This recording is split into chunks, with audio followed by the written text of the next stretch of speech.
we're in Chelsea, Michigan, and the crash testing started in 1962, where we ran our first crash coming down this 32% grade, running a vehicle into another one, either at a 90-degree or 45-degree angle. We ran 7 that year.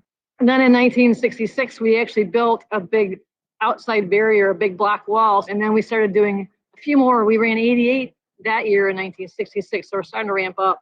And in 1974, we built this facility here that I'm in, and we started running tests inside. We ran the first test here, that was number 877. And then over the years, we've gone through, and now we're to number 25,000. We tend to do about 350 to 400 tests a year. So we do, of course, all of the regulatory tests that the government and the double I tests and the Euro NCAP and the ratings agencies require us to do. We want to perform to that 5-star and those other star ratings.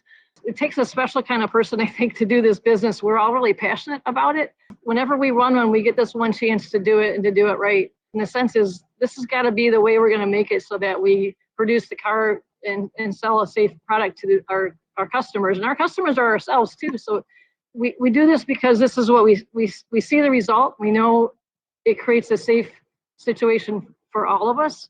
The most meaningful thing that we ever get in our job is when we get letters from people that have been in accidents and they've been fortunate enough to be able to walk away from it.